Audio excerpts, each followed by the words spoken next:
Do, do, do, do, do, do. Alrighty, everybody. According to Google Hangouts, we are live here on RPG Enlightenment. We are here for the third installment of the Dragon's Quest improv that ended up as a 3-part campaign. Jimmy, I'm going to kill you after this for your rude interruptions.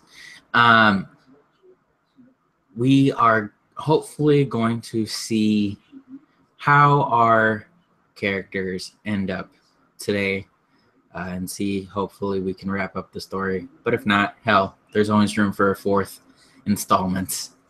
But we shall see how that comes up. So we'll do some slight introductions here. So we'll start on my left. So Chris, if you want to introduce yourself and mention anything. Hi, everybody. I'm Chris Johnson. I am one half of the Dargon Gaming Squad channel, and I also have the channel CJ's Kitchen if you want to check out some cooking. And I am playing Charity, the half-elf cleric with the entertainer background. And Megan. Hey guys, I'm Megan, and I'm one half of the YouTube channel Dice on Ice. Today I'm going to be playing Girk, who is a wizard, kobold, which is interesting, with the courtier background. So can't wait to see how this wraps up.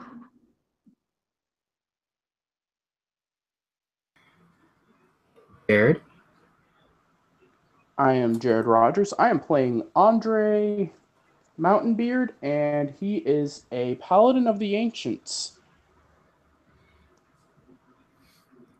Awesome. And Jay. I am playing Iagan, the Tabaxi sorcerer, with the Draconic bloodline. And things are falling in my kitchen. Probably thanks to CJ's Kitchen.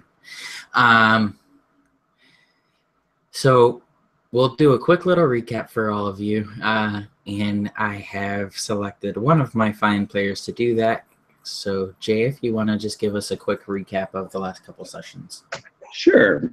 So our peculiar group of adventurers was outside in a vast forest, and we saw a celestial dragon falling from the sky.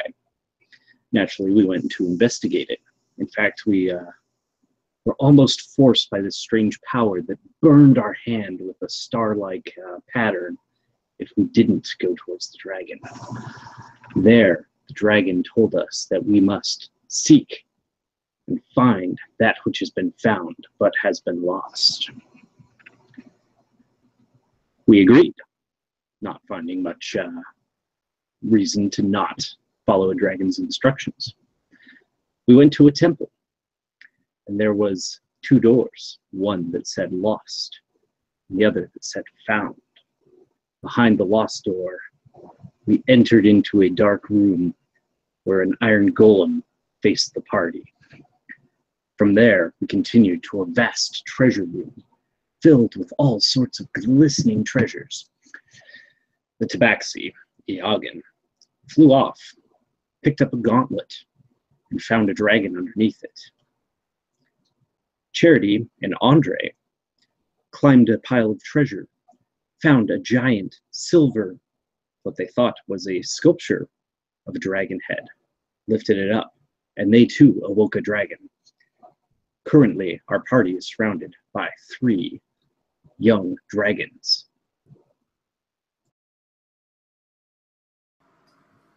Awesome. Thanks for the recap, Jay. Oh, love the mug. That's actually a really awesome mug. Completely sidetracked me, but whatever.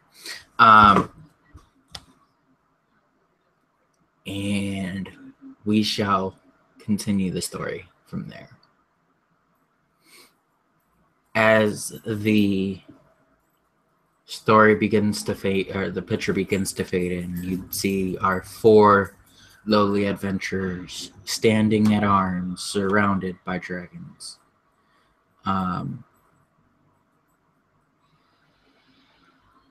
One gold, one red, and one blue. In that moment, Andre decided he wanted to try to put this silver dragon head atop his helm, to no avail. And in that moment, the dragons begin to snare at the 4 of you, almost like a lion stalking their prey, going in that counterclockwise circle, almost in unison in each of their footsteps. They don't seem to be attacking. Now, Yagan, you feel a strong pull upon seeing the silver dragon head. It's as if it's calling to you. Now, the dragons don't seem to want to attack you as of yet. So are you going to do anything or say anything in that moment? Yes. I would say, Andre, give me the dragon head. I need it. What for? I don't know. Don't question me, fool. Andre would hand you it. Because he's not very smart, and he sees 3 dragons, so that's his priority. All right, so I'd grab it. Is there anything specific I see on it?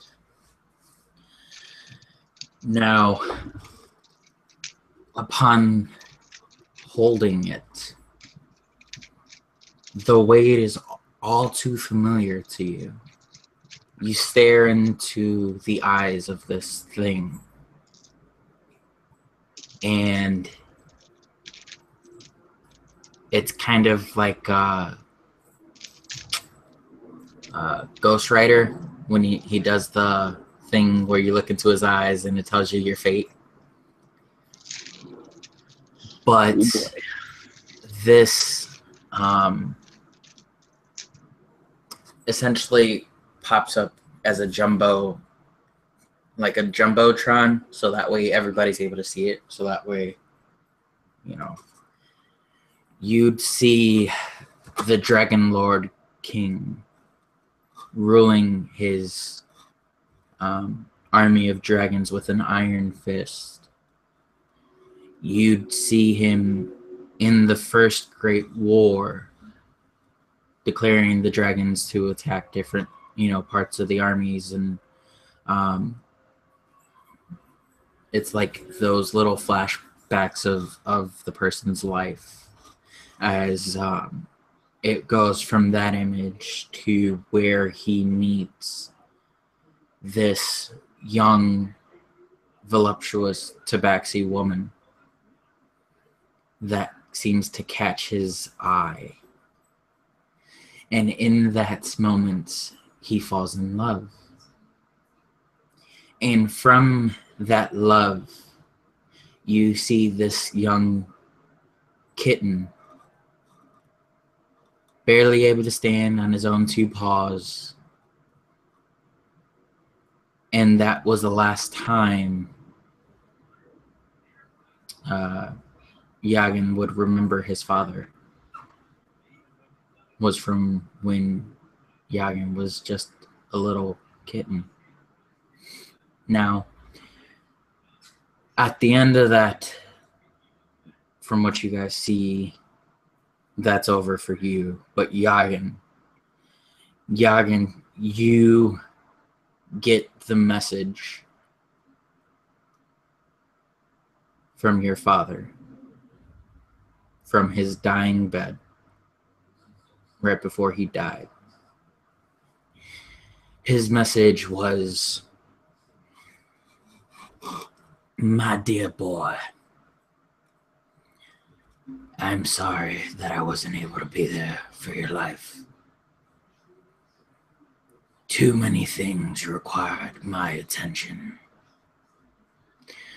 But it is up to you now to fulfill your destiny.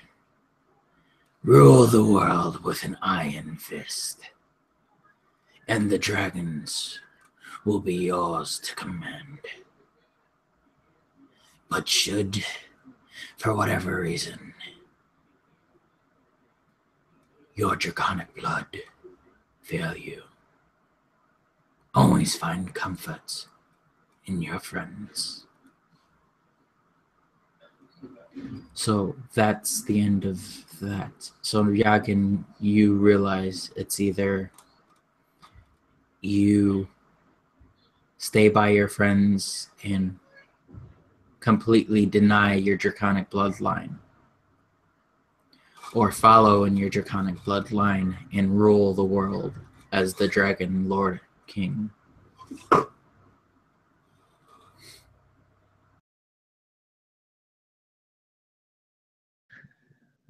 Okay, so as you're standing there, you see Eoghan just almost frozen, even though we're in this intense situation with these dragons circling around us.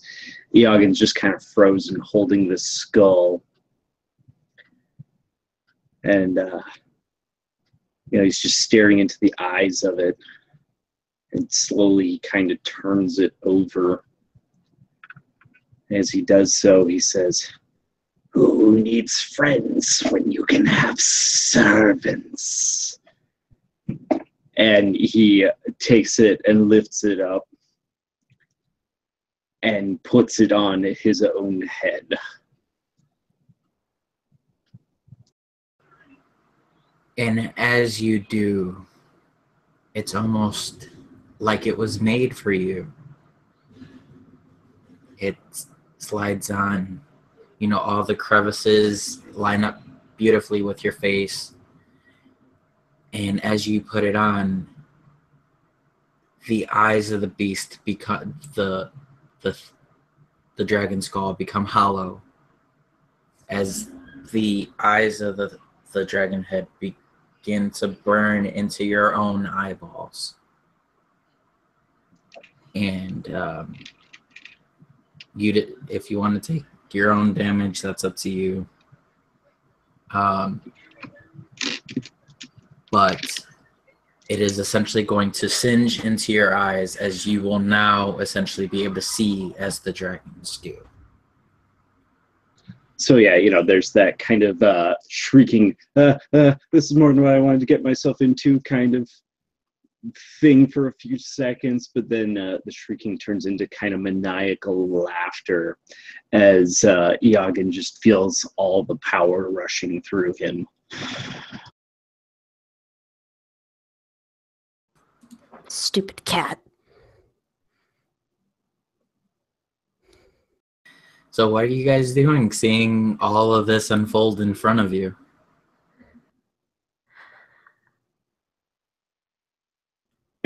I think immediately Girk would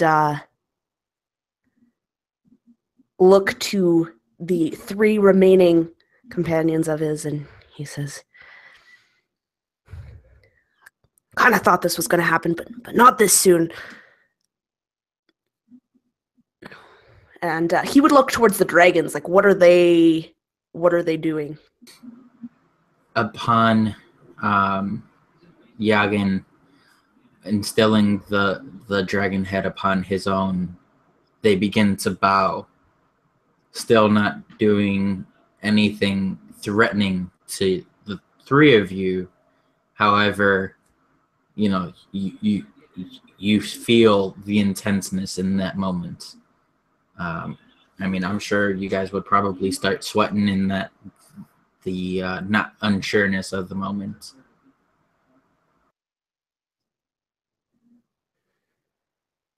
Yeah, and I think at this point, Girk would actually cast Banishment as a 6th level spell, which basically means at Yagin and the 3 dragons.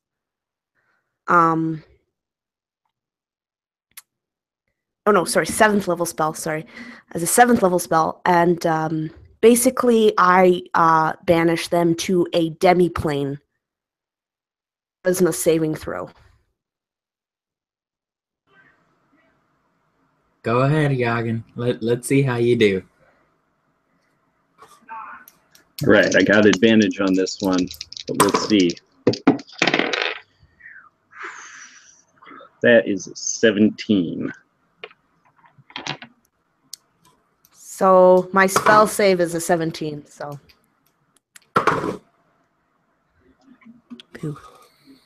So is it meter exceed or is it Yeah. Ooh, as a DM, that decision. But no, yeah, I'll say it's a meter exceed. So describe it to me as it is, as 2 of these dragons are banished, and you tell me which one is still left. Okay. Yeah, I'd probably say that the gold one is still left because I would imagine that he would have to maybe run at them with this like no, and kind of he would have to make contact with them. And you said the gold one is like covered in coins. Is that what? So I think that would be interesting because he couldn't really maybe get at the scales or physically touch it because of this, armor. But he would just run and just, punch Yagin and throwing him back, and he would just like disappear into this like plane. And the same with the others, except he can't really push a dragon, but he would definitely touch them and they would just kind of like and then just be not be there. Awesome sound effects. Yeah.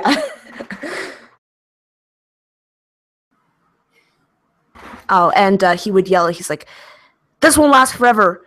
We gotta get out of here. For a minute. All right, if y'all want to run roll initiative, just so that you guys can act in initiative order.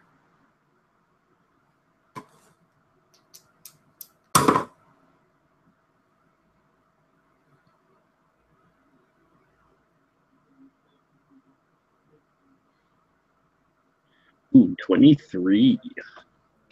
Damn. 15.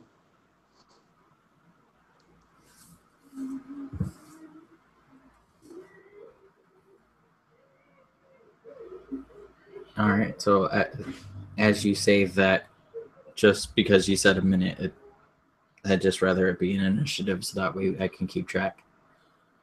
Upon you saying this won't last forever, Yagan, what are you doing?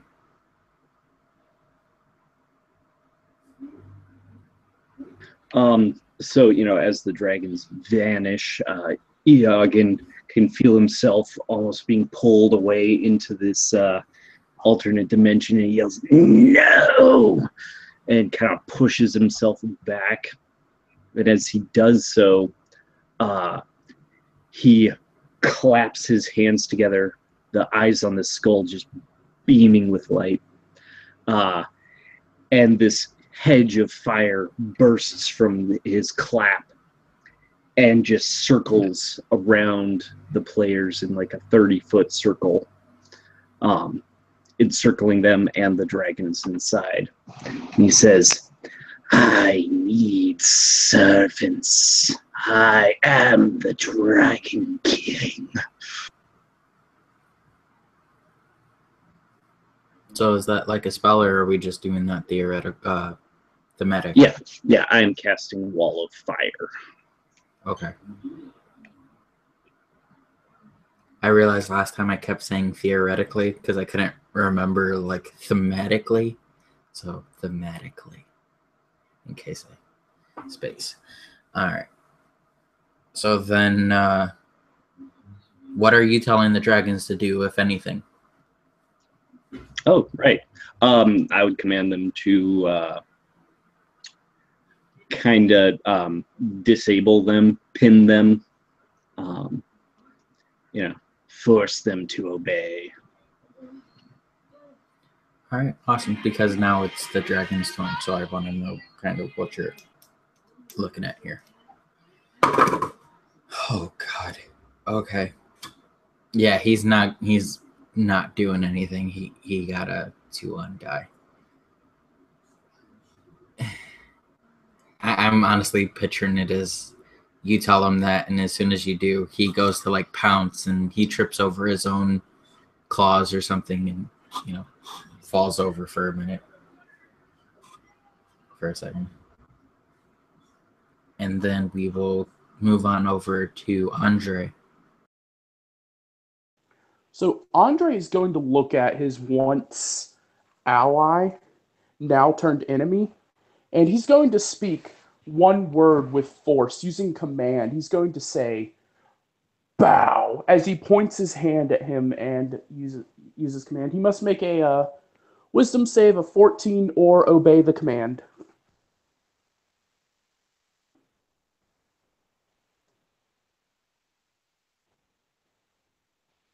And that would be at yeah. I rolled a 3. I bow. But as Yagan does so, he also is just hissing to himself, "You will pay for this." And upon seeing his, I guess, master bow to another, you'd watch as this gold young dragon just simply, goes onto one knee and just bows to you as well. Are you doing anything else, Jared? That took my action, so other than... Could I draw my sword? Oh, I'll say yeah. Alright, yeah, I'm going to pull my sword and ready it. And that's my turn. Awesome. So realistically, the last 2 spots are up to the 2 of you because you guys rolled the same.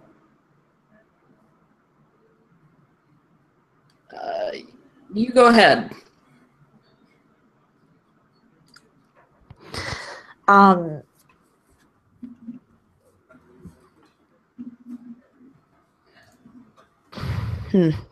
So Girk would he would say, we really need to get out of here. Like, at least get out of this place. Get out in the open where we might have more of an equal footing with these things and that traitor. And he would kind of look to people and run if they do, kind of ready a dash action. Oh man, I cast freedom of movement on myself and start booking.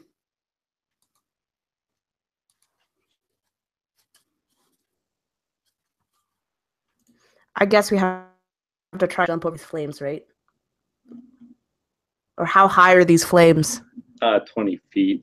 You have to go through Okay. them. We're gonna have to go. Yep. Mm-hmm. Oh shoot. Yep. Flames.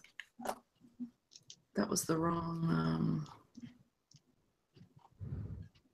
I don't think that'll. Okay. Well. Yeah, Girk will definitely try to go through them, because it's better than being trapped in a confined room with 3 dragons and an angry cat. Are you still a bat?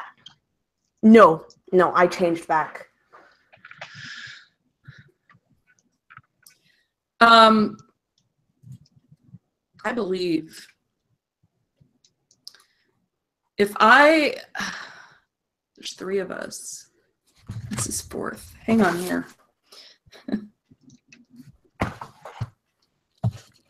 If I touch you and Andre.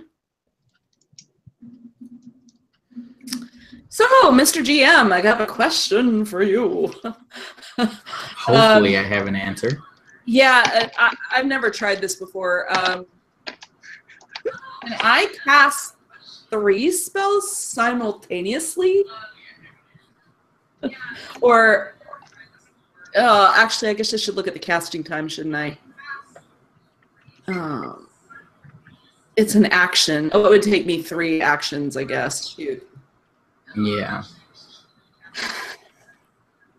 Yeah, no, you can't cast 3 at once because, yeah, no, that I mean, That's not going to work. And it's not an AoE, so. All right, well, I'm booking because it does say I'm unaffected by difficult terrain spells and other magical effects. so what exactly are you trying to do, love? I cast freedom of movement on myself, and I'm heading out of here. All right, so whether or not your other 2 companions follow, you're booking it? I'm booking it. And that would Alrighty. trigger my dash action. Girk's made some good calls so far, and Charity's listening. Yeah. So realistically, I just want to emphasize this real quick. You guys are essentially dashing towards the border of a ring of fire, leaving one of your allies behind with a sword drawn to try to defend you guys, while the 2 of you are running away. Andre would be okay with this. From your... He would actually probably be shouting to run. Okay. I just wanted that picture painted so that way everybody understands this. You guys are leaving him behind while you 2 run away. Just wanted that to be Andre's a tank. He can take it. I just want to get out of this room, mostly. Get out of the ring of fire. But we'll see. We'll see when it comes to... Okay. Yeah. Where's that pillar Great that ring of Andre climbed up on earlier in relation to where we are? I mean, I'd say it's definitely within the ring of fire. Okay. I'm going to head there. Try to climb up it. Okay. And then... Yagen. How much damage do I take from this fire? Oh, yeah. You get a reflex saving throw. Okay. So that's like a dex save? Yeah. Okay. Sorry, Pathfinder term. Since it's magic, would she be within 10 feet when trying to cross the fire? I'd say no, because she's using dash, which is like, what, Right. double her speed? Well, I didn't know how big the wall of fire was or how far away it was. 30 feet in diameter, right? Or Actually 20 feet in diameter. I misspoke. oh, so I mean, is it so you're in the center? I can I cast guess- it any way around. I would be on the edge, and probably Okay. they would be on the other edge of it. Okay, so probably not, especially if she's going to the other border. All right. Okay, so that was a 3. So no. 5d8s, baby. Oh boy, Girk, come on. It's okay. I rolled some ones. 18 points of fire damage. All right. I can live with that. It's definitely not horrible.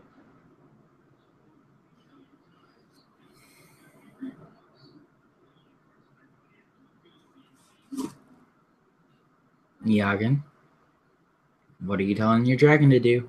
Or what are you doing? So Jared, your command spell, how long does it last? Am I still affected by it? I will look real quick. Because that's going to change some It things. lasts 1 round. I don't know what that means. Like 1 round as in it goes back to me, or Probably. what? So I'm going to continue right. bowing throughout this turn, therefore rendering me immobile. But Okay. still, Iagan is like, dragon, go. Actually, what you would have had to do is actually obey the command at the beginning of your turn, Okay. according to this. So you would have bowed at the beginning of your turn. Right now I'm bowing, and he would command, dragon, get the small one, and command it to go after Gurk.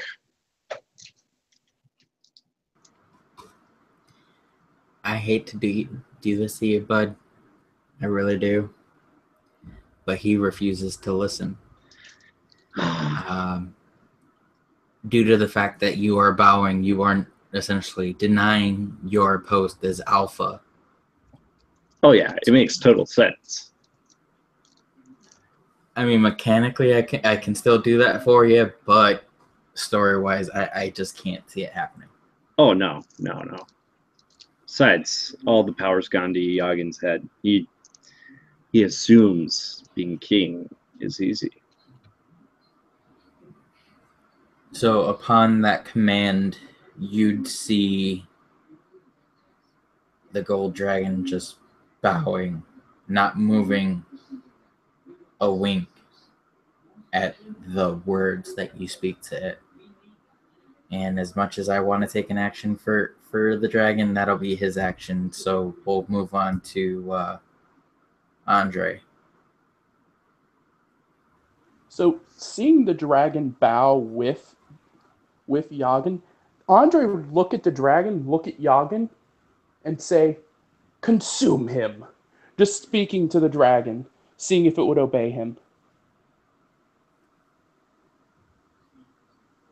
Oh man, I hate to do this. Yeah.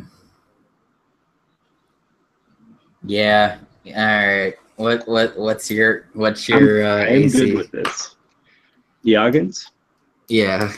19. Oh, okay. I really doubt this is gonna happen, but all right.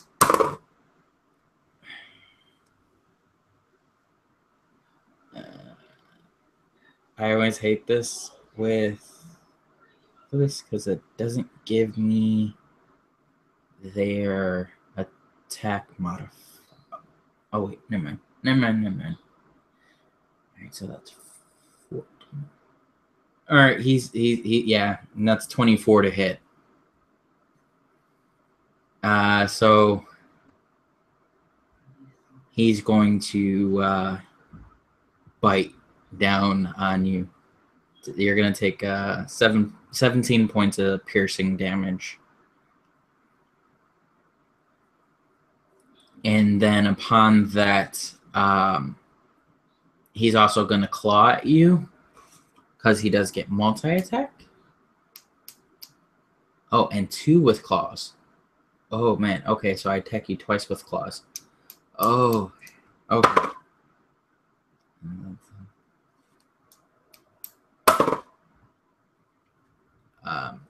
All right, so 1 hits and 1 doesn't. So you're going to take another 13 points of slashing damage.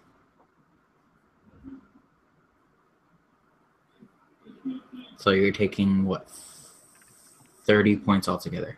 Yep. All calculated. Would that have took my action to tell the dragon to consume him? No, I'd say that was a bonus because you were commanding him on the dragon's action. All right.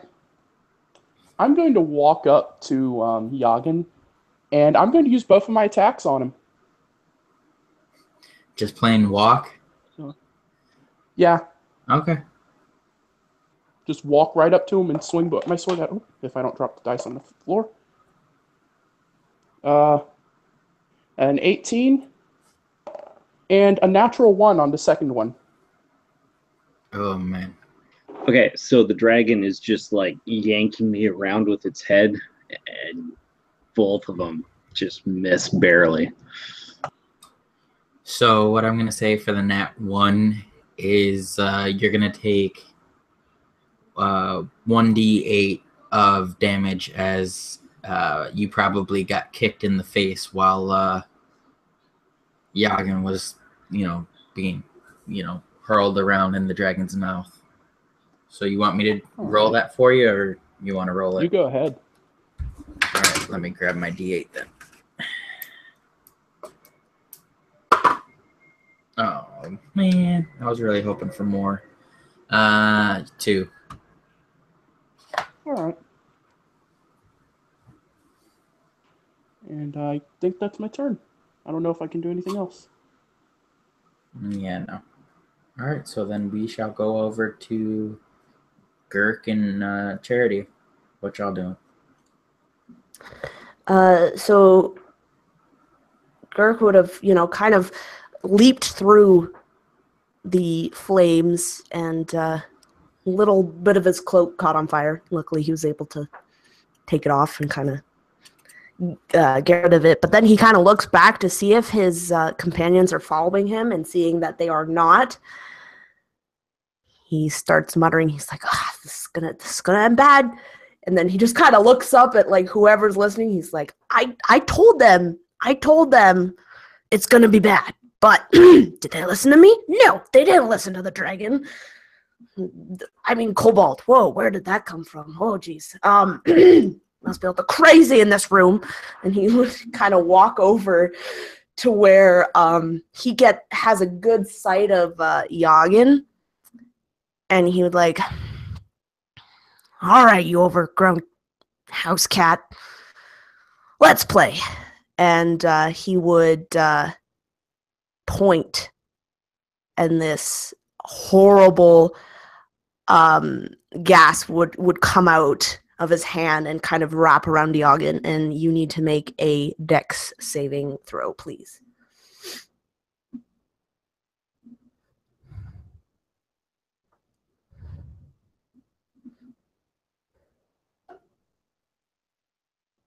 That is a 17 with my advantage. Again with the same thing.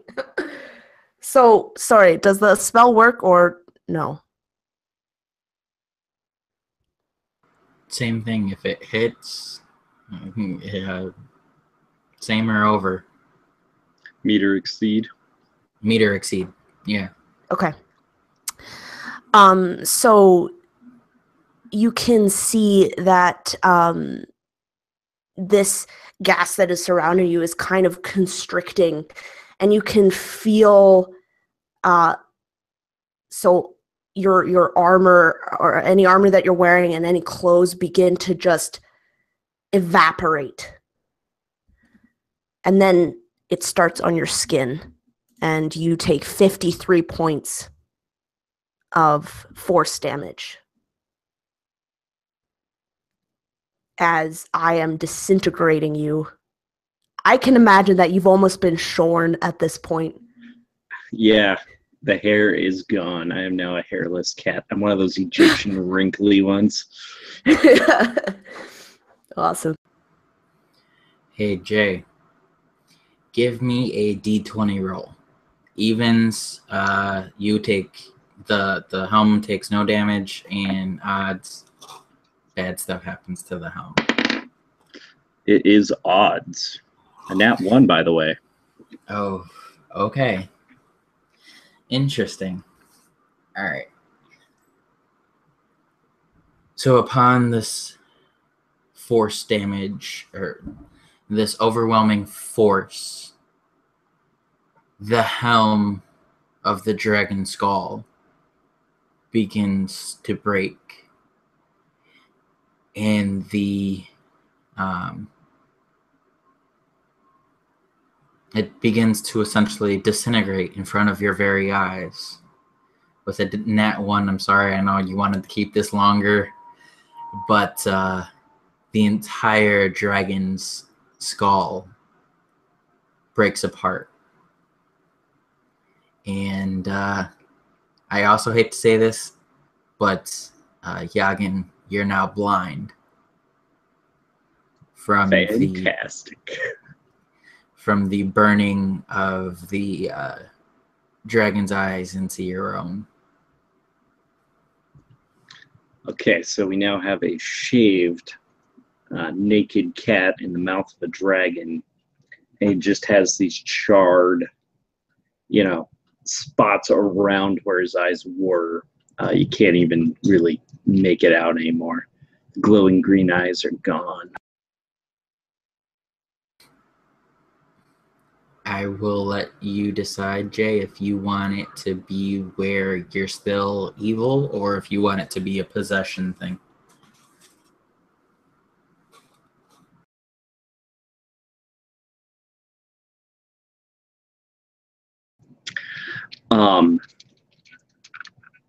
So, this is not a pleasant experience at all, being disintegrated like this.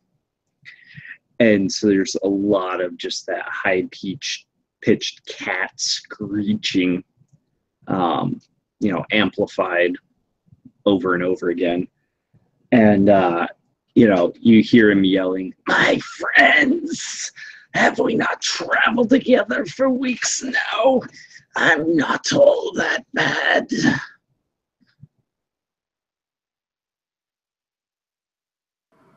All right, what do you guys do hearing him say this? I form the words of a prayer and I cast command at the dragon. Drop him!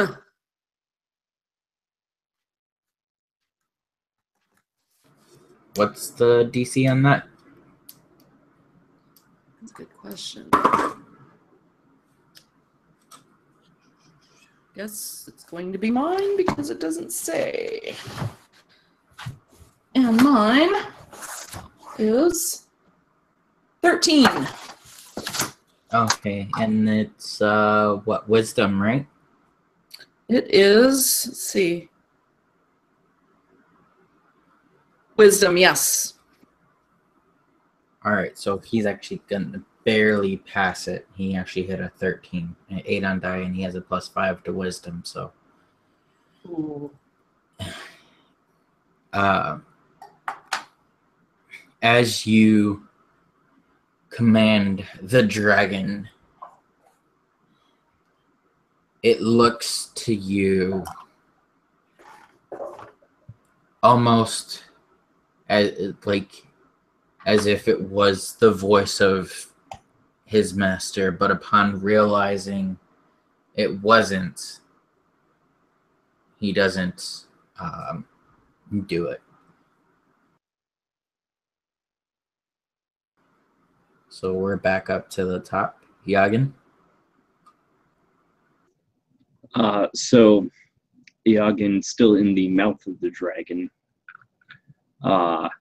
you can tell he's like digging down into the very deep reserves of his sorcerer's power, as he just clamps both of his claws onto the muzzle of the dragon and casts command on it as well with a DC of 19. Okay. This is a very commanding knight here. Oh god, yeah, he's not making that. I'm sorry, not command, dominate.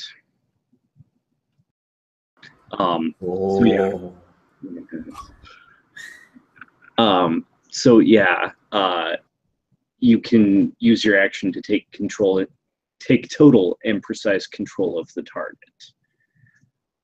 Effectively, Yagin just drops completely still, and the dragon's eyes kind of light up with that green glow out of them. And he says, "Ha! You fell for it instead of finishing me off. And he commands the dragon to attack. I believe Andre is closest. Yeah, I believe he's actually the only one that's still kind of close. Yeah, I would be like probably right next to the dragon after trying to kill you the first time.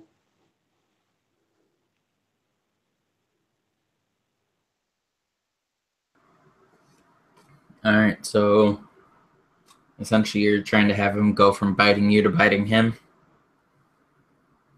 All right.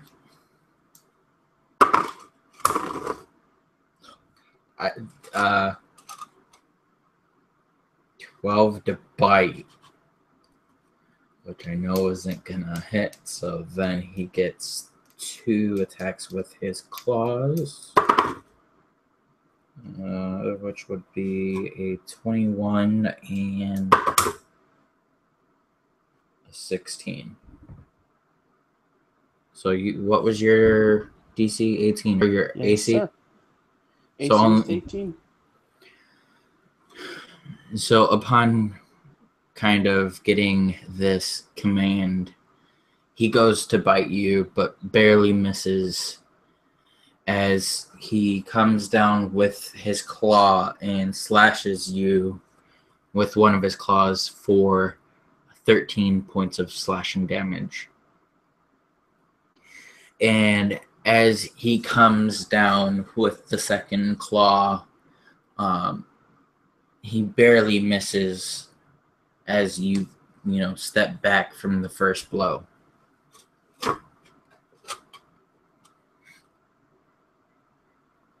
So, Andre, what you doing?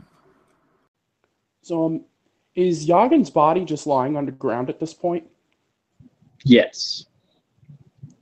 Would I have to disengage the dragon to attack Yagin's body? Already assuming he's dead, eh? Yeah, no. I'm just switching targets. All right, so I can't use my 4th level, so I'm going to try to see if I have a 3rd level. I'm going to use Blinding Smite on Yagin's body with my 2 attacks. Well, the first one that hits gets the 3d8 radiant and blinds the target for a minute. If they fail a con save of 14. You do realize he's already blind, right? Oh yeah, I forgot. It's just for the damage, and that's a natural 20 for the hit. Awesome. So double damage. Yes, that's 48.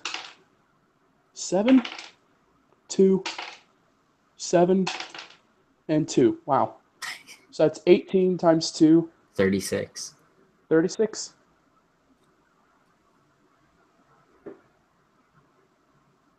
And then I'm going to make my second attack. And that is an 18 plus 12 to hit, so that's a 30 to hit. Out of my utter curiosity, Jay, give me a d20 roll to see if you would have even passed that blinding. Another nat 1. Okay. He's double blind. Double blind. Also, Andre, how do you want to do this? I would say Andre would just stab you straight through the chest with the sword, and just the radiant burst of energy would probably do everything else.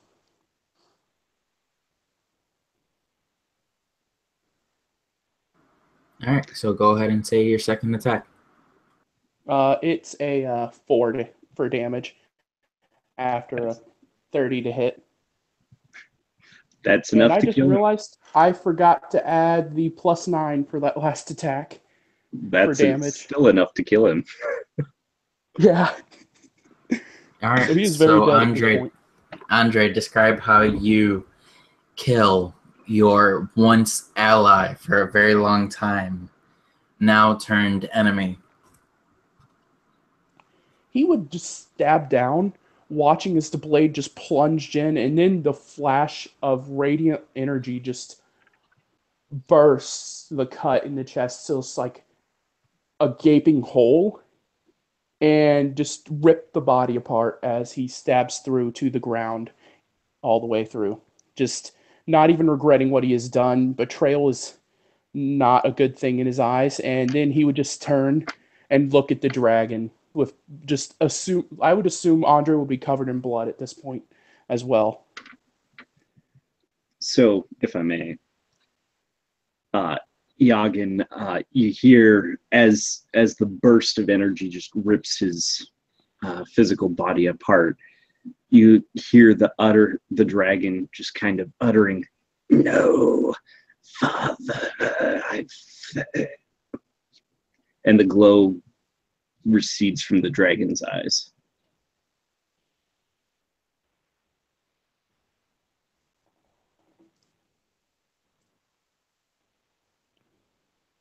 All right, and that's my turn.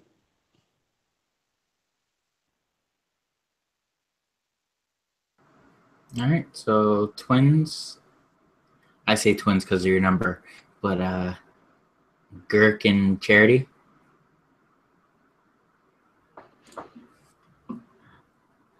Girk would look to Andre and just be like, "Well, I mean, I I did a lot of damage too. You know, I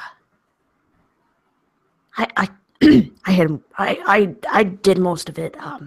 You just you know finished him off or whatever." He would kind of turn to the dragon, and what is the dragon doing?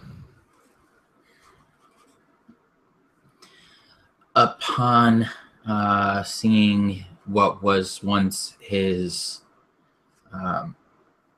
multiple masters and his lord essentially perish in front of him, I'd say on his next thing, he's probably going to start attacking someone. Yeah, I think that Girk would actually start collecting the broken pieces of the unless they're totally disintegrated, like the broken pieces of the silver dragon head. Unless they're just totally like it's okay. just like because it's four, so I'm assuming like essentially like squishing like a watermelon or something like between your arms, and it just like cracks into all those different pieces. Okay, so yeah, he would start collecting them. Essentially, while the dragon is essentially there, getting ready to attack, you're gonna pick up the pieces to a helm. Okay. Yep, absolutely. Charity? So Charity once again bows her head in prayer, and she pushes outward towards Girk and Andre, and you see these two kind of amber bubbles kind of settle over them, and then she raises her hands, and these two silver angelic spirit guardians appear to protect us from the dragon.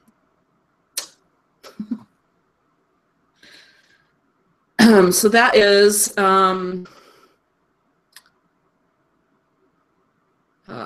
they need to make it needs to make another wisdom save. On a failed save, it's 3d8 radiant damage. Wisdom, what's the spell DC? Because they got a 17. 13. Man. Hey, you're trying. Alrighty.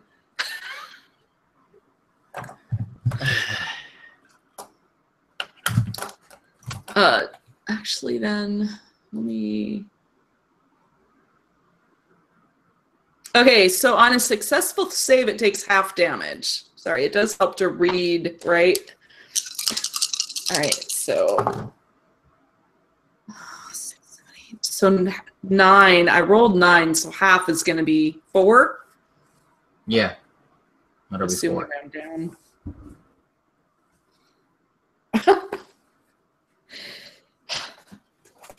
probably just got like a paper cut. Yeah, right?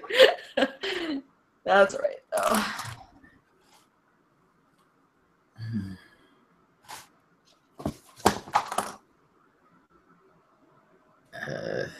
All right, so we are back up to the top. Jay, are you sure you don't want to take control? Because I'll still have the other two in a minute. I'll let you play for a while. All right. The other two. Well, because it's already been about 6 rounds, I think. About that.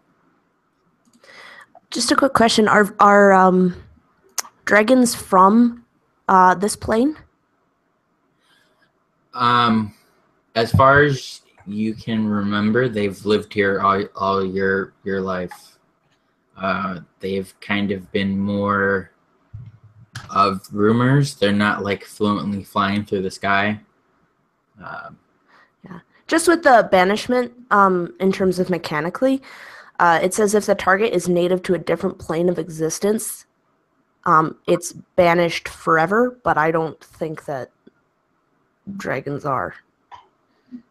I'm not too familiar with the whole plane thing, so. Yeah, me neither, so we'll just keep it simple. Okay. Yeah, sounds good. Okay, so damn. As we come back around here, Yagin's dead corpse pinned to the floor by the sword of his once ally. The dragon stands high as he's going to try and bite down on Andre's shoulder.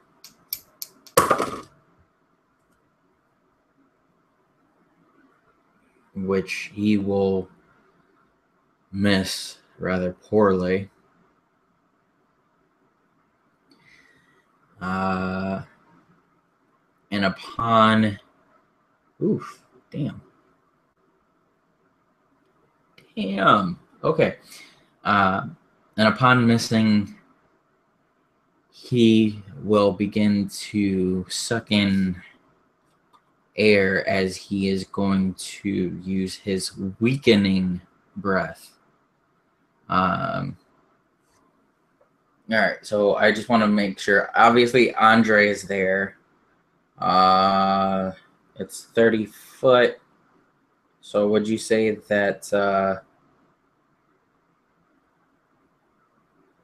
that you're within 30 feet of the dragon, Megan? Yeah. Yeah, I'd say so, yeah. I figured. I just wanted to make sure. And I'm assuming Charity is as well. All right, so the three of you then need to give me a DC 17 strength saving throw.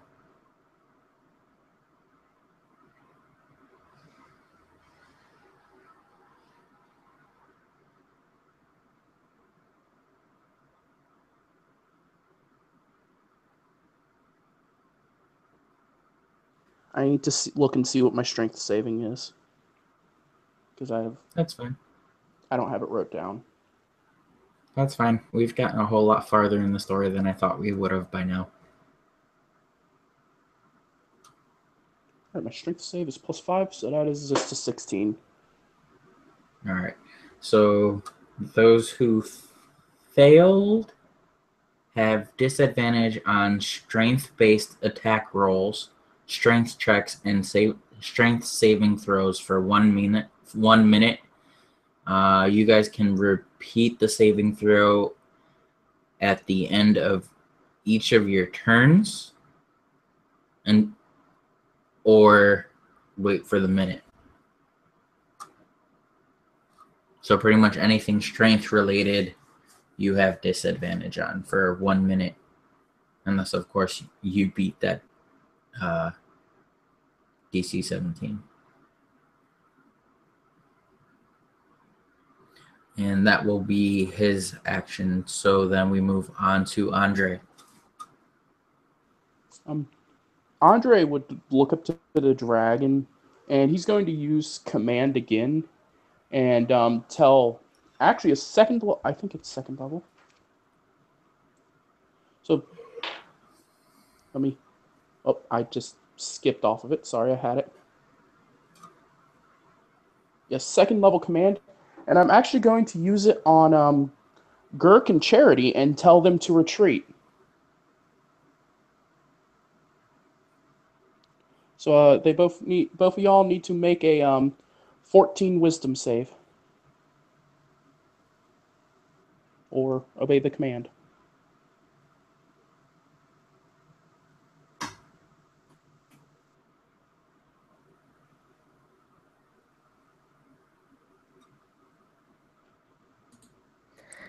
Girk would be like, we've already lost one teammate, albeit, by his own volition, but we're not losing another one. I'm staying. Yep, we're in this together. We're going to get out of this together. Andre would nod, and that would be his turn.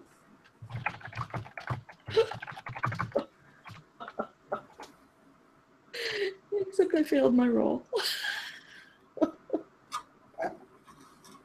She says as she's running away. No, but we stand here together. So how far, what's the effect, what's the range of that?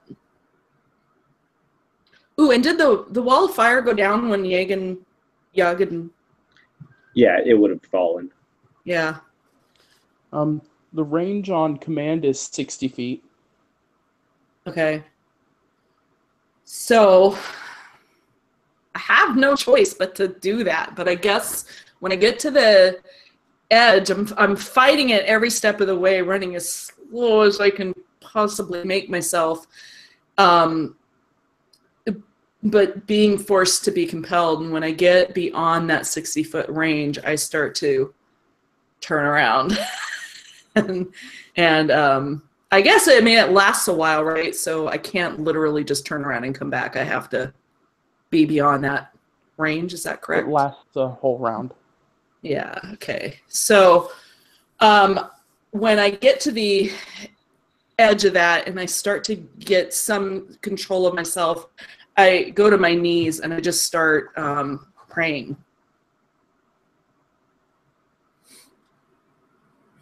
Awesome. And as we come back to this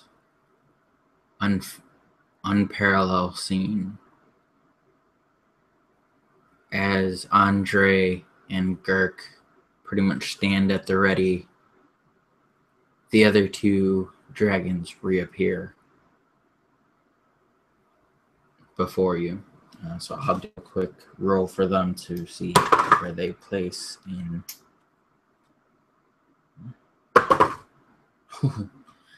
Why do I have to roll that now? I got a nat 20 for one of them. An initiative, which makes no difference.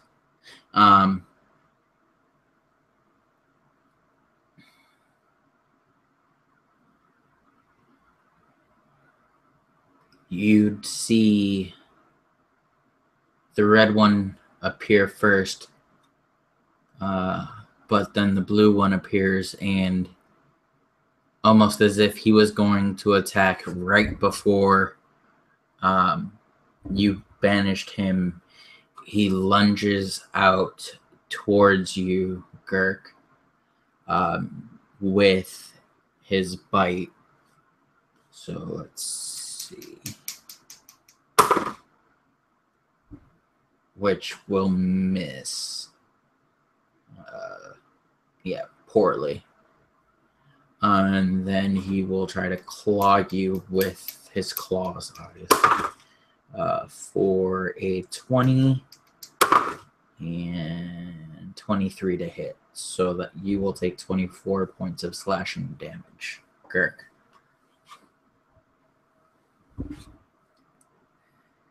And then, upon the blue one's attack, the gold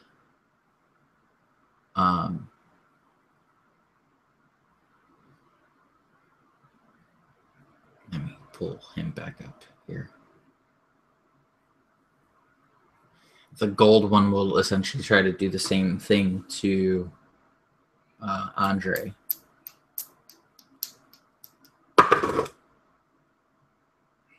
$18 for the bite to hit.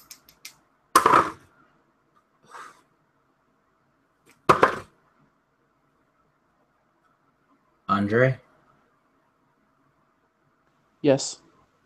So it's an 18 for the bite, which will put you at 17 points for the bite.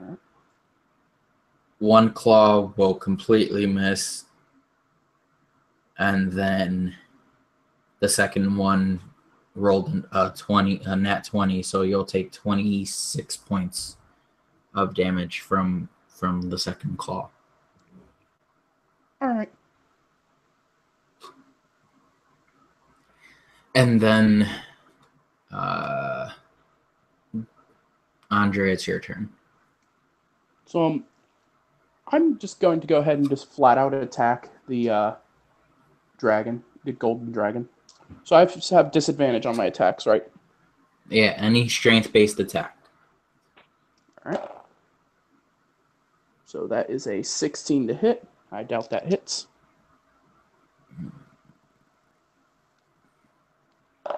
And then Yeah, no. And then a 23. The 23, and that was your lowest? Yeah, that was an 11. I rolled an 11 and 13. Damn. All right, yeah, that one I'll hit. All right, and that is 16 damage.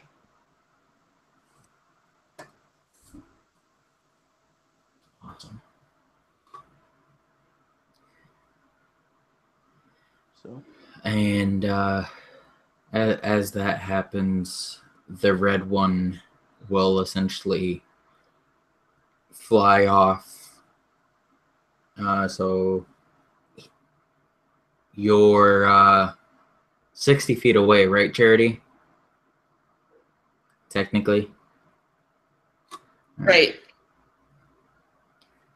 Oh gosh. Okay. They have a fly speed of 80. That's why I was asking. So essentially, how I'm going to do this is give me a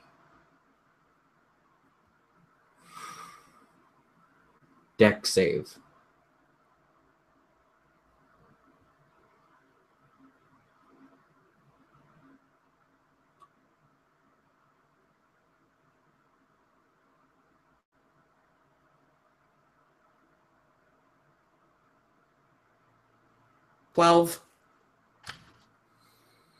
Okay. I mean, I guess technically that works thematically. This, as you're praying, you're so lost in your prayer, you don't hear as the dragon comes and picks you up from with his claws. So I'm just gonna do a D4 because I'm just gonna say that's.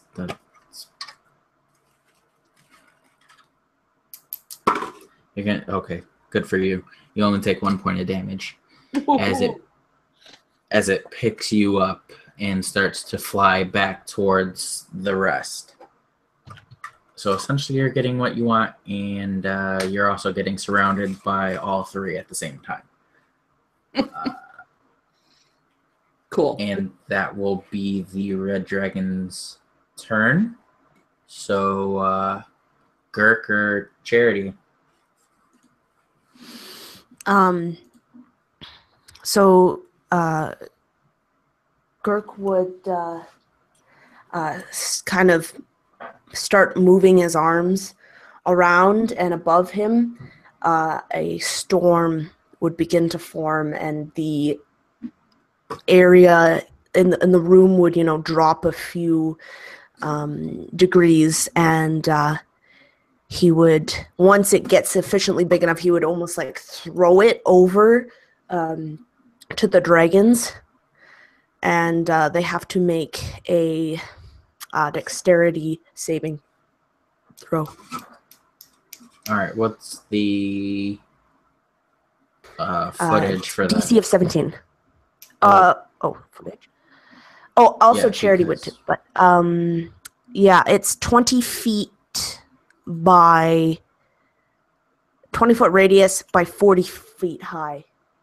Okay, well, I'm just asking because Charity and the red dragon would still be about 40 feet away from you guys. That's why I was. Okay. Okay, so then so just I the only two. need to roll for 2. Okay, and you said dexterity. Yes. So that's 20 on one and 12 on the other. So the one that got 12 takes 37 damage. Oh, shit. And the one that got the 20 takes half that,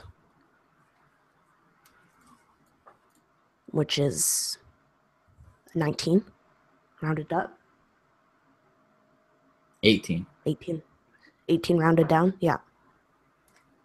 There wouldn't be any new reason to round down. It's not an odd number. Right? 37 is... Oh, I thought you said 36. Sorry. No, sorry, 37. Yeah, because what I wrote down was 36. I was just like, there's no point to round down. Anyway. My math sucks. Sorry. It's okay. I have a calculator, so that's why. Yeah, I don't have 3 separate calculators, so sorry. Awesome. So, Charity, what are you doing as this dragon is essentially lifting you up? So, are my hands free when he took hold of me? How is it have me? I'd say it grabbed you by like your shoulder, that like little meaty part between your shoulder and your neck. Okay, so I start casting a spell, praying for holy spell power, and I direct guiding bolt at this creature, completely disregarding my own danger, and I'm using that. I think it's called guided strike. It gives me an extra 10. So, now, and I have one more mechanical question. If you're using something like that, do you also still add your spell modifier, attack modifier? Yes. So they stack. All right, so I'd be a 29 to hit. Awesome, that's obviously gonna hit. And I'm gonna cast this as a 6th level spell. So this is what I love. Big ol' it's full of dice. Nod to Matt Click.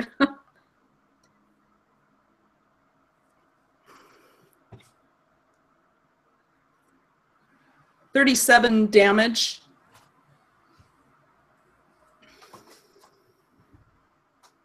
Take that.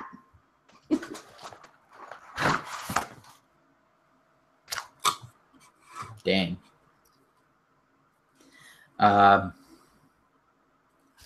You're not gonna like what I'm gonna do here. It's okay. I'm expecting it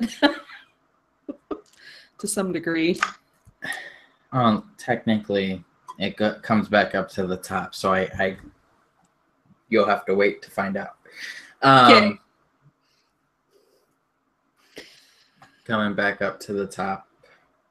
I'm trying to remember which one went first. Here we go. We come back around to the blue dragon that stands before you, Girk.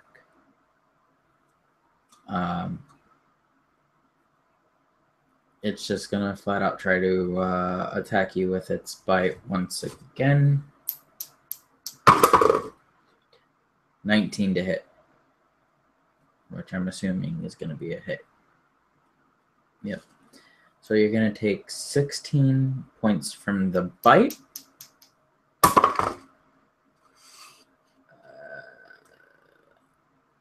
And then I'm also assuming 18 hits. And 11 does not, right? Awesome. So then you're going to take another 12 points of damage as the first set of claws come down and then the second one misses. Oh, wait. And then... Okay, never mind. Oh, shit. When it bites into you, you take 5 points of lightning damage as well when you got bit from it. So on top of the 16, you take an additional 5 points of lightning damage.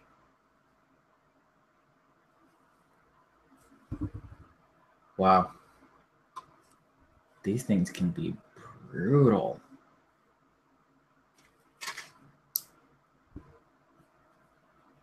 Alright. I'm getting lost in my own monsters here. And then we're going to move on over to the gold dragon, who is still with you, Andre. And it's going to try to bite you for 21 to hit.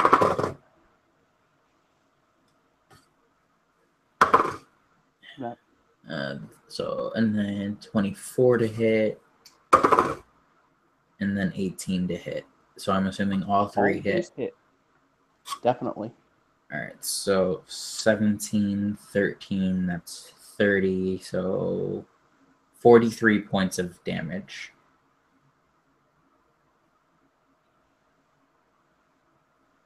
All right. That hurt.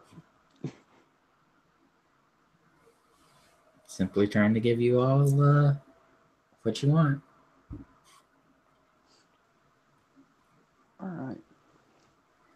And then we'll move on to you, Andre.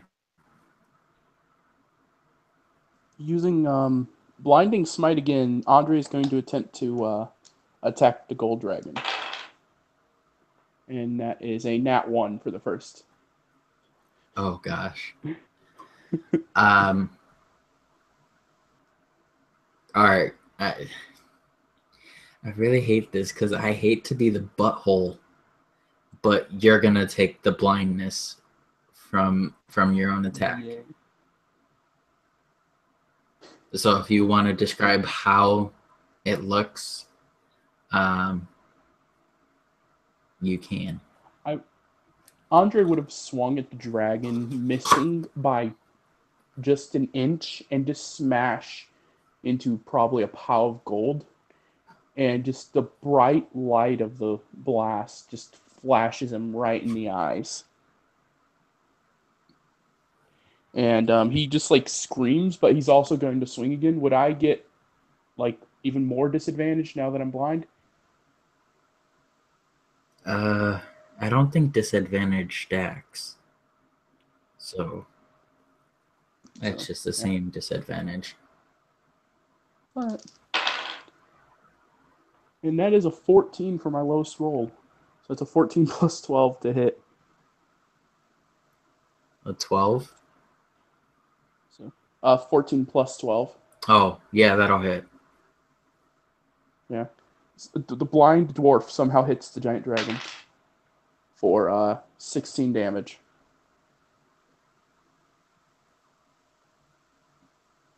Already 16 damage.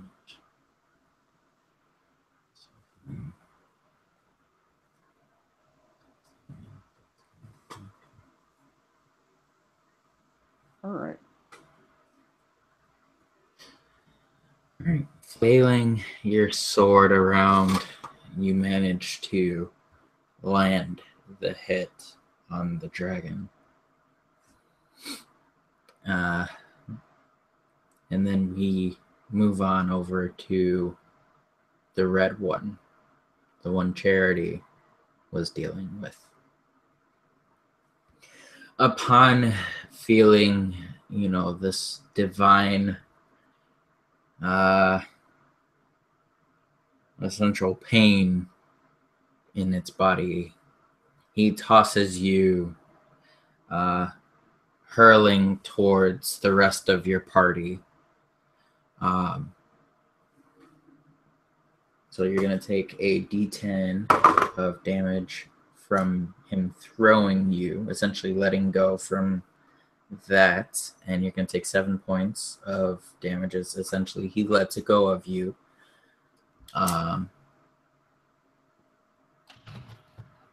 Feeling that pain, he begins to fall towards you, and he's going to just take one attack with its claws. So let's see if it hits. Oh gosh. That's going to be a 29 to hit for 13 damage. It's funny, that's exactly what I hit it with. Yeah.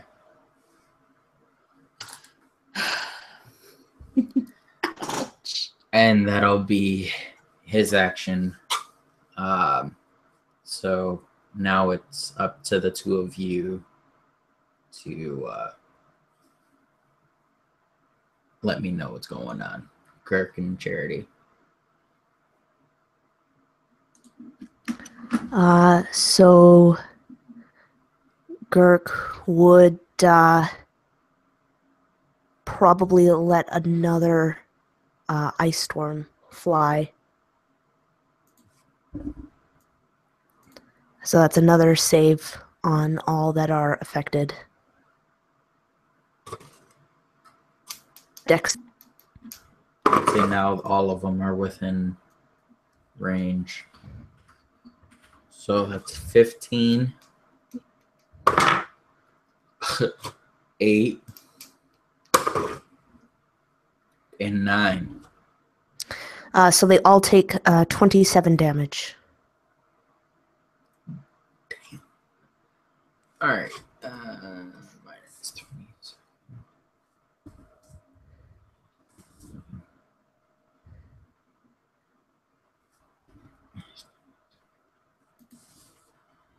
All right.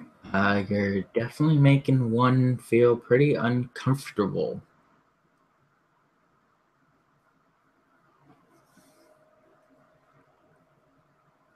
Charity?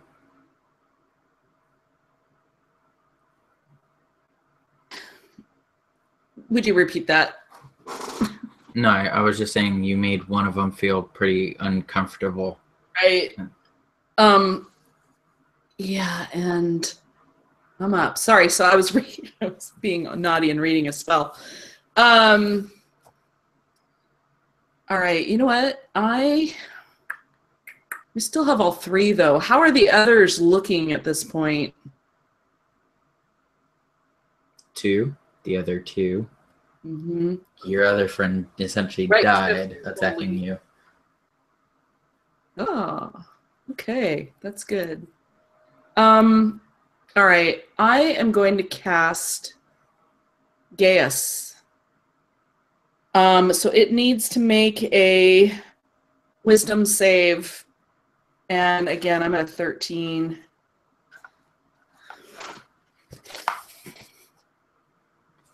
Yeah.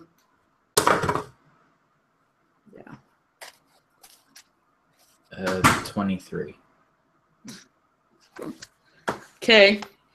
So I try to command it. And it just ignores me.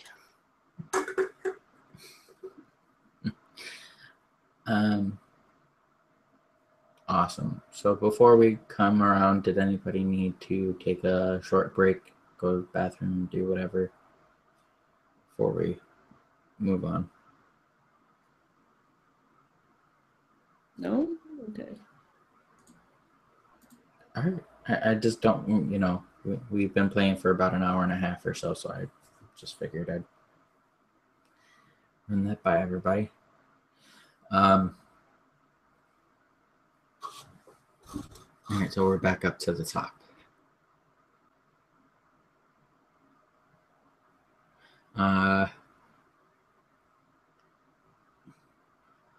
The blue dragon, fueled with its rage, is going to cast lightning breath. 60-foot line. All right, so I'm assuming only Andre and Girk would be in this line of. It's a DC 16 saving throw. DC 16 dexterity saving throw.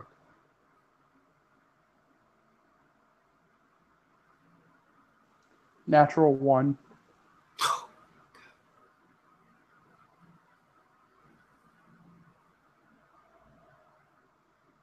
All right. Damn. So I'm trying to figure out how I want to do the net 1 on that one. But Girk, you're gonna take 27 points of damage. Why don't you tell me how you want to do that net 1, Jared?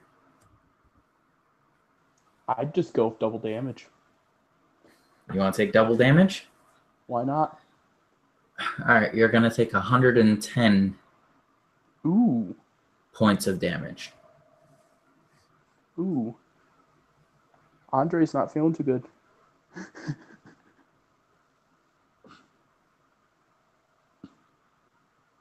He wanted double damage.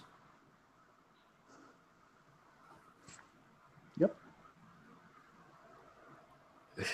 I'm good with it, though. I even feel bad for that one. Damn. And I'm going to just leave it at that. That's the only thing he's doing, because that's a lot of damage. Oh, and then you still got the gold dragon that's right there on your tail, too. All right. So upon having this bright flash of light stream through the two of you,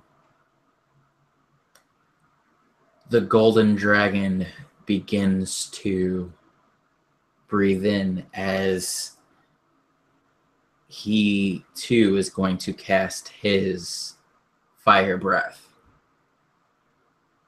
So it's a 30-foot cone, which means I believe all three of you would be within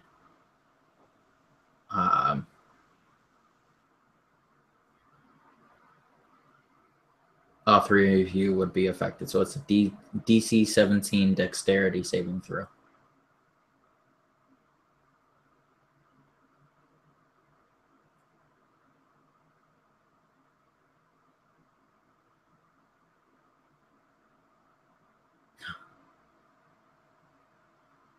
That's a 15 for me.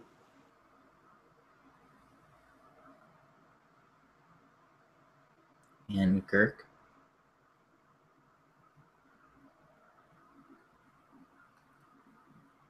Oh. All three of you will take 55 points of fire damage.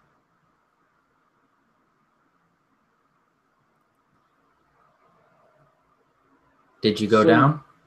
Normally, it would, but since I have Undying Sentinel, since I'm level 16, instead of going to 0, I am at 1. Okay, so instead of going knocked unconscious, You're at 1. Yep, I am at 1. All right. So, what about you, Charity? I'm at 25. I'm still up. All No, right. So, this rate. yeah, for real. Charity, what does it feel like to see Girk go down in front of your very eyes? I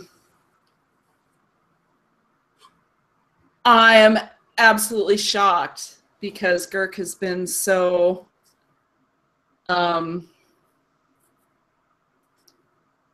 resourceful and cunning.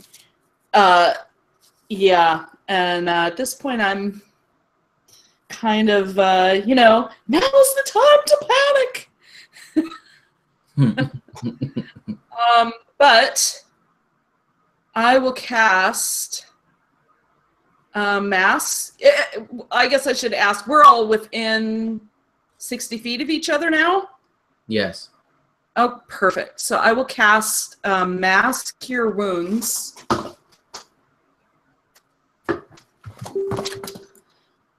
Let's see.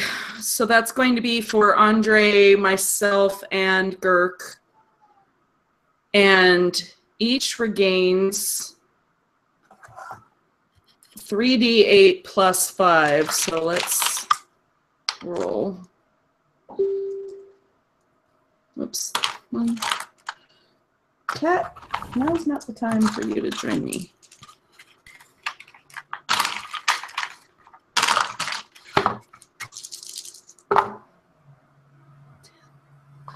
16 plus 5, so 21 points to each of you.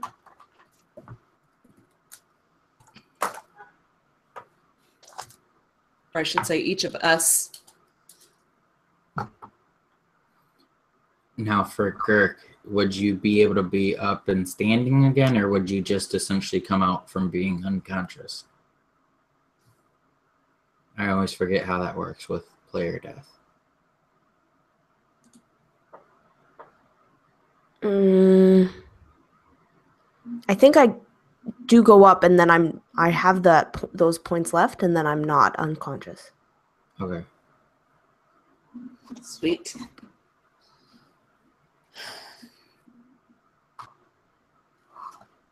So what do you say for your prayer? What is your prayer or what is the words for your spell? Like, what do you say? Mighty Coralon, I pray for healing for my friends and I. May your blessed light shine down upon us all. Awesome.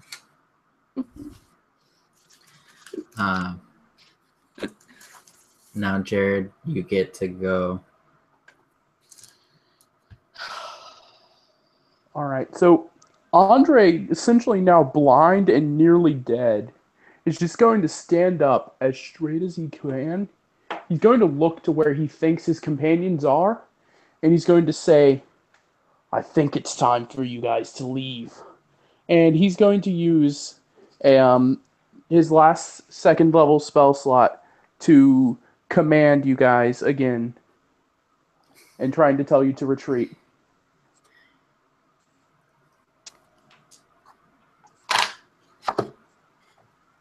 So that's a wisdom save of 14.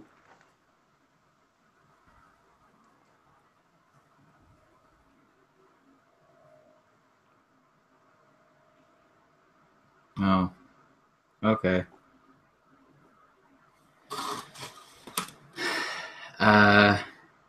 You guys describe it.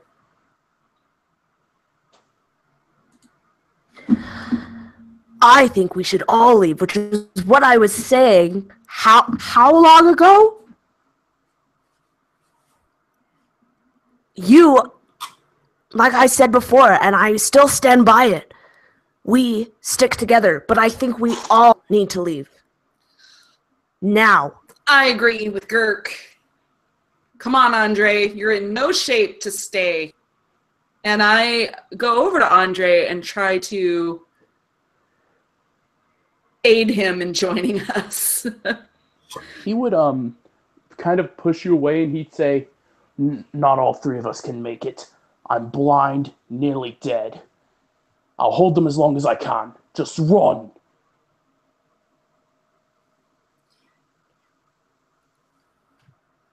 Damn.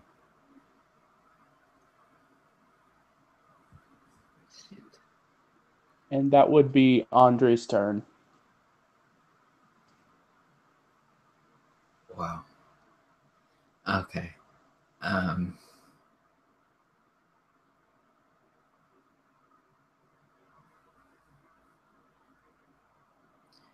Wow.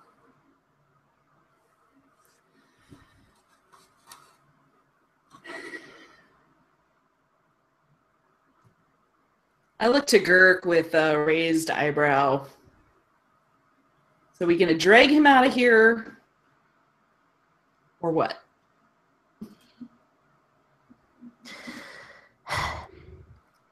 How I see it is we either take him out or, drag him along with us, and then we have an alive companion, or he's dead no matter what, and we still have dragons on our hands.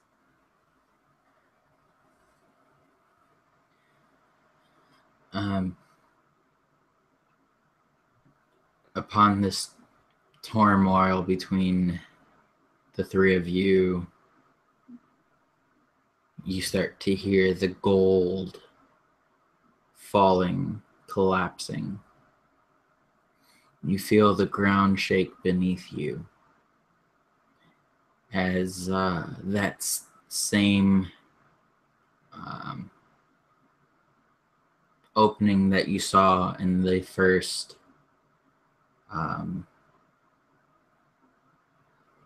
session opens up in the floor beneath two of the dragons. Essentially, they're going to fall into this void of between space and time. There's only going to be one left. We'll speak very meta here. You have about a round and a half to either finish it off or get the hell out.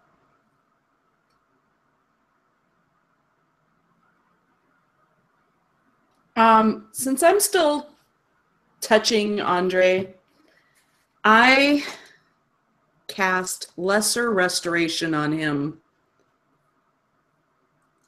which will restore his sight.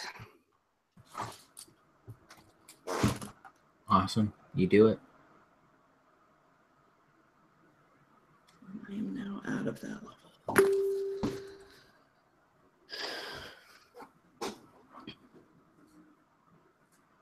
So I'm assuming that's your action then, Charity? All right. So Girk? Girk would cast Enlarge and Reduce on and reduce his size to half. And how far away am I from Andre?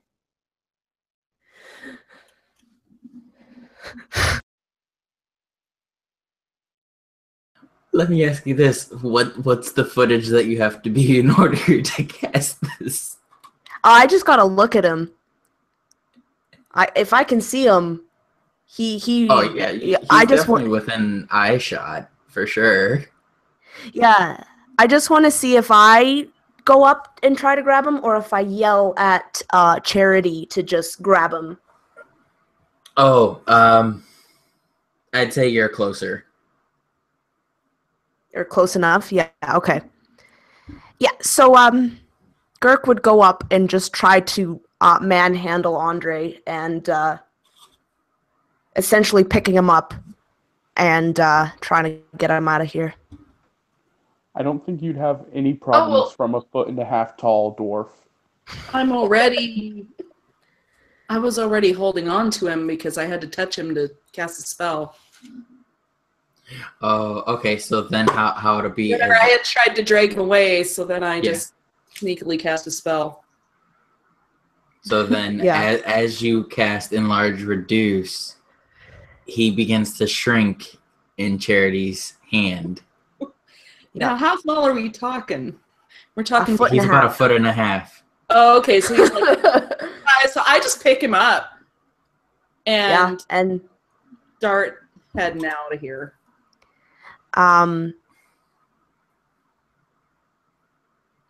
yeah, that's what I would do, and I just start running because I know Charity's gonna follow me. Like, heroic bastard, let's go. Run! You just hear in this like squeaky voice him yelling, "Why? Why are you doing this?"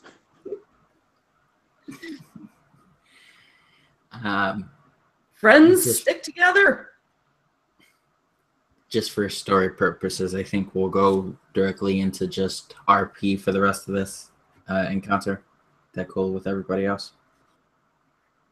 Oh yeah.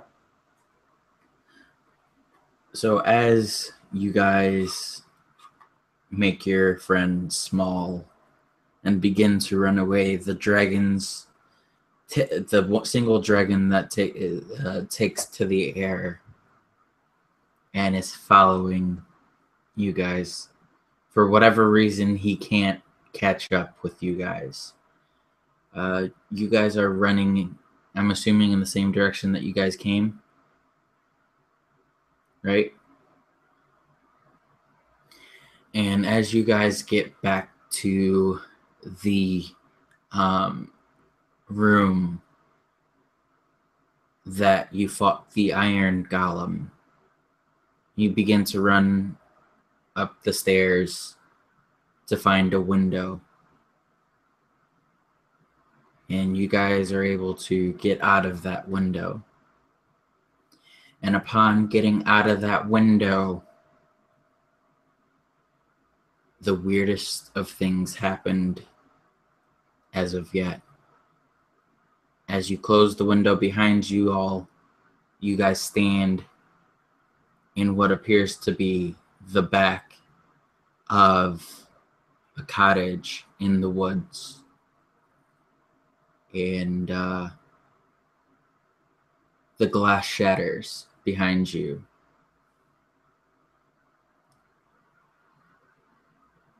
When you turn around to look at what's going on, if the dragon is following you, all you see is the inside of a broken cottage. Essentially, it was a portal to a different part of the world. And at this point, you guys are safe. But you no longer know where you are. And upon reaching this safer place, I'm assuming at this point it's the twilight hour, almost into dusk, into dawn, as the sky once again breaks open and the white and gold serpent dragon that you spoke to before comes before you. Is there anything you want to say to him?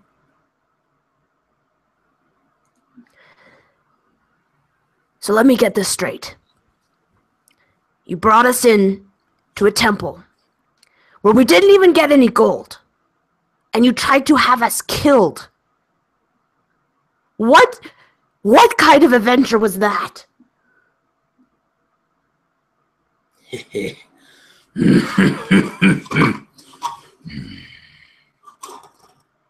rather amusing one.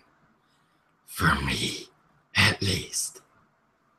As he begins to just laugh hysterically. I would do the laugh, but my voice isn't working with me all that well. And his response is, once the maniacal laughing has just kind of come to a halt, you now realize who your true friends are now, don't you? As he just... Go ahead. At this, Andre would look up. He would have been staring at his hands that would be covered in Yagin's blood. And he would look up to the dragon and he would say, I do. And he would probably just stand up fully to as high as he could. I don't know if the spell would have worn off by now, but he would just stare at the dragon. Would the mark still be on his hand at this point as well? You tell me. I would say yes. He would raise his hand, like just raise it up, pointing the mark towards the dragon and say, we did your quest. We found what was lost. Now, what do we do to get rid of this? And he would point to the mark.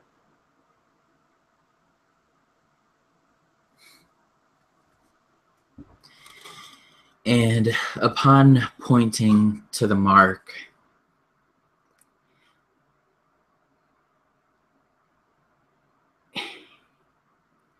he closes his eyes.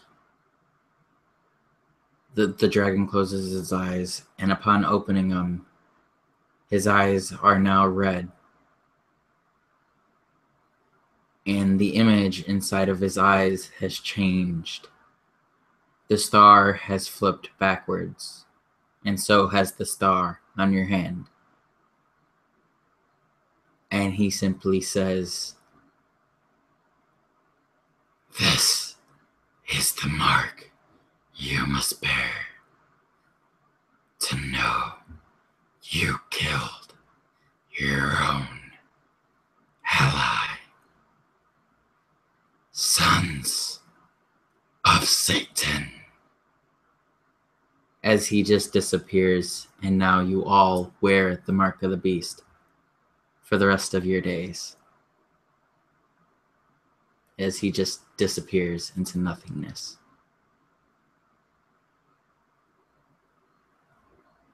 And that, unless anyone wants to say anything, will be the end of our story.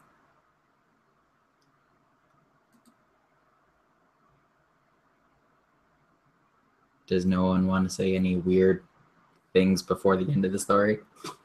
I think for Andre, I think he would have took his sword and found a place, just some random place in the forest, far away from any known paths, and he would have buried it, knowing that this was the blade that he ended what he thought was one of his friends' lives.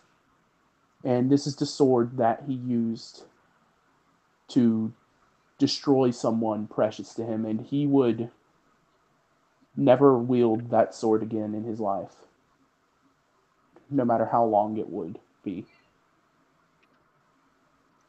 Out in the distance, you hear this. Meow.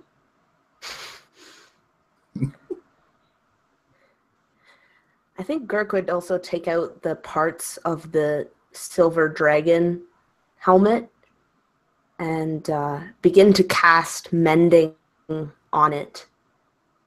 Slowly, the bits, and just kind of looking at the eyes very curiously. I'm going to hold off on what happens with that, but Charity. Charity goes to pray and prays to Corellin for to the spirit of their fallen friend, that he rest in peace and that he be forgiven for his transgressions, dire though they may be, and prays that the mark may be lifted. Prays for guidance of how that may be removed.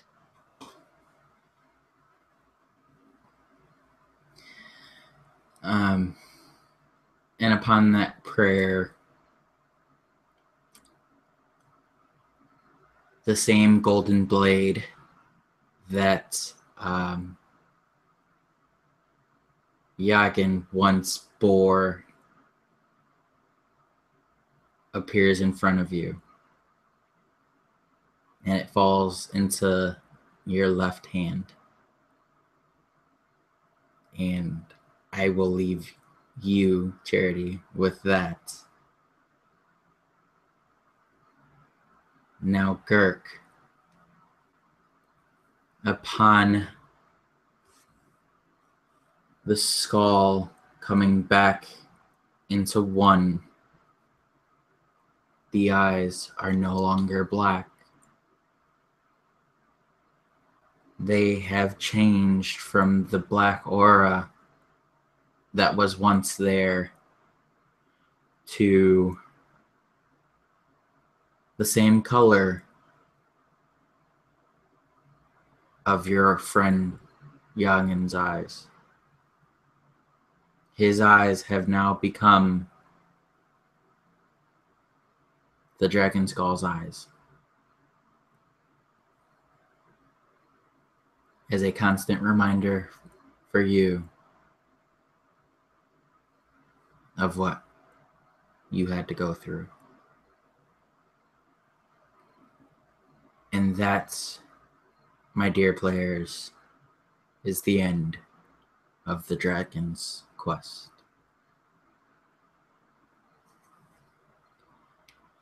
Did anyone have any outros that they want to do before I end the stream? No? All right. That was awesome. Thank you for being a DM. That was really, really fun to just kind of go from zero to having characters in an adventure. So I just wanted to say thanks. It was a lot of fun. Thank you. It means a lot. Yeah, well done, Josh. Thank you. And thank you, Yagan, for your heroic sacrifice. Evil, though it may have been.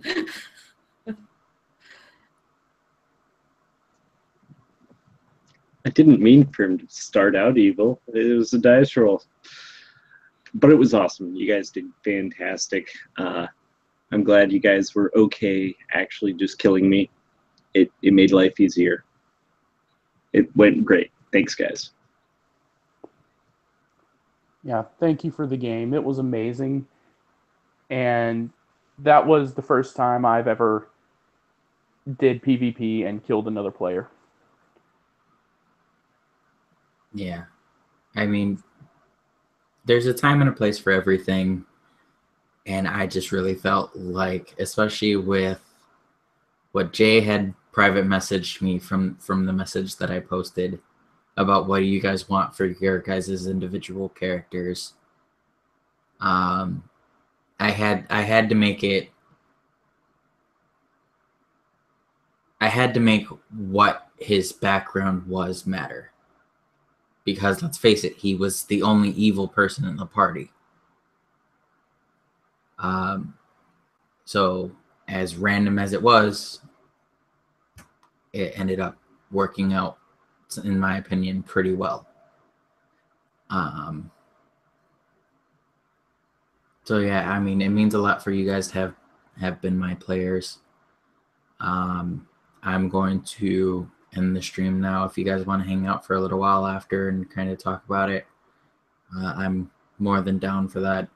But until next time, everybody watching, you guys have been watching RPG Enlightenment, where we strive to enlighten all of you in your daily RPG aware. Oh man, I messed that one up. Whatever. May you only seek enlightenment, and may you all have a good night.